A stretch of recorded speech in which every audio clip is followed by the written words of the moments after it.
Okay, first off, shout out to Trouble8385, who gave me a shout out for one of my videos this morning. That was actually a pleasant surprise. Now I'm just going to overview my Intellivision and Atari collections, as well as a handful of handhelds. I'm going to start off, go into the loose Intellivision games. Got about 20 regular Intellivision games and 3 Intellivoice. None of my Intellivoice are loose. So here's Utopia. This is the one that gets the most play, honestly, and that's usually when I have friends over, even though it's only 2-player. Burger Time, that's usually just a quickie. Astro Smash, I'm not sure if I prefer playing it this way or with the paddle on the Atari. He-Man, meh. Tron Deadly Disc, I'm trying to get used to the idea of using the keypad for my disc directions. It doesn't work as well as I'd like. I did take this out of its box. The box is over on the shelf over here. I do have the manual and the packer for it. I did replace the battery connector on this because, well, it was a 30-year-old battery connector, so it was past its prime, shall we say. This came to me without the battery connector on it. It was from my friend Mike. I can also go ahead and show you with this what I used for the battery connector. It's good solid plastic, none of that vinyl heat sealed stuff for that. Okay, my original Blip, I am the original owner. It does work. I don't play it very much. These things are really well built for what they are, although I've had to go into it once or twice to put it back together. My 7800 collection, there's one boxed game that is not down here. I've got about a dozen of these. There's perhaps 3 or 4 of these that are my original collection from back in the day. Then I've owned the carts the whole time.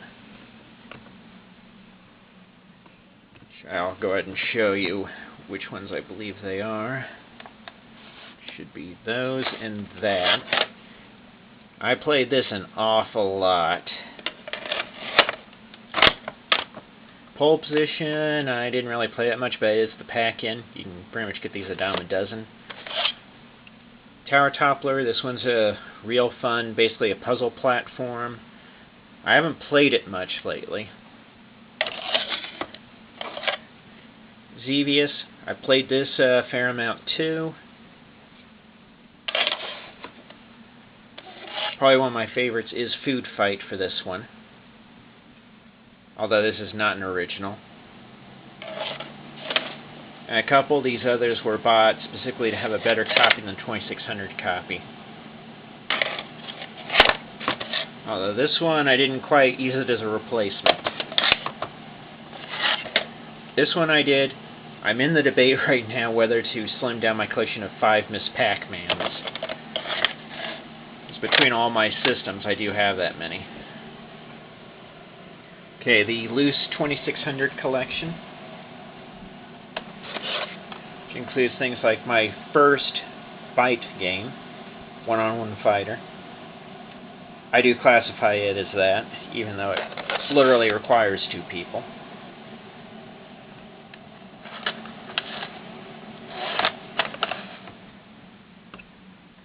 About 30 of these are original collection, so I've had them the entire time, although they were stashed in my parents' place for a while.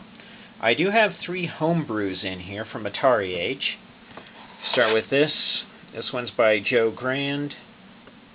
It's a very interesting paddle game. Gets really, really intense really, really quickly, though. It's a platformer.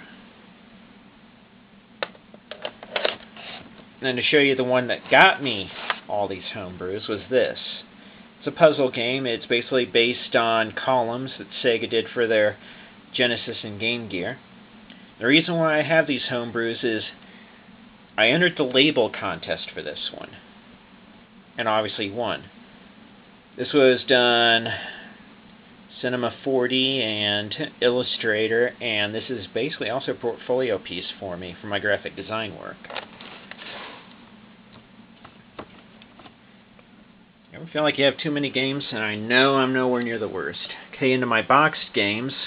Half of these came from a thrift store for $3 a piece,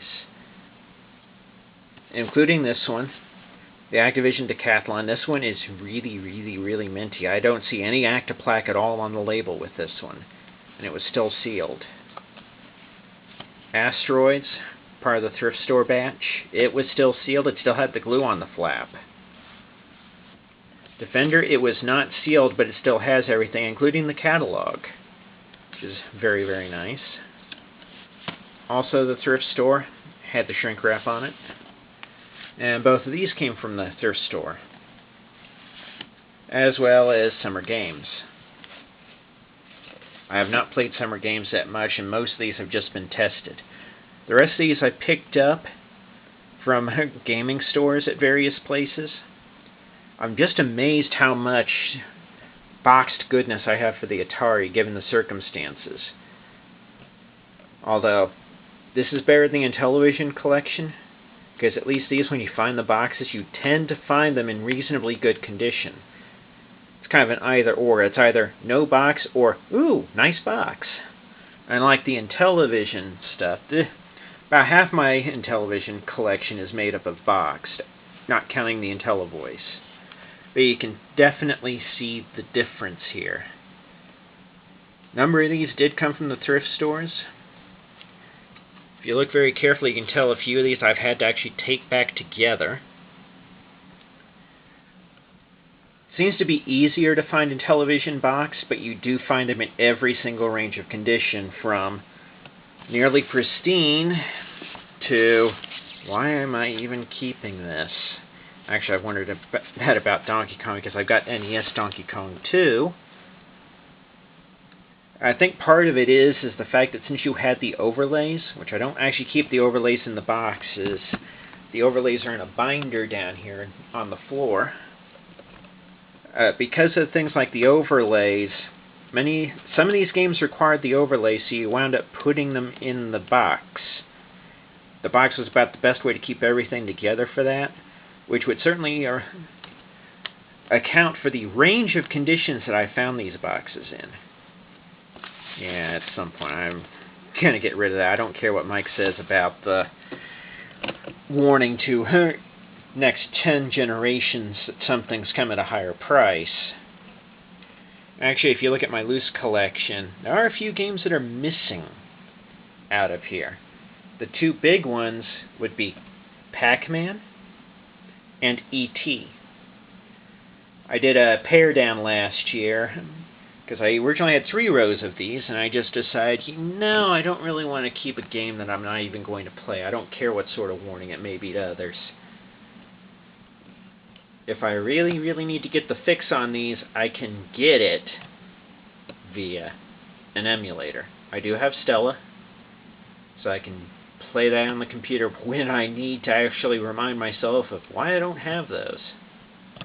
So there you go. There's the overview of my old school collection, and we'll talk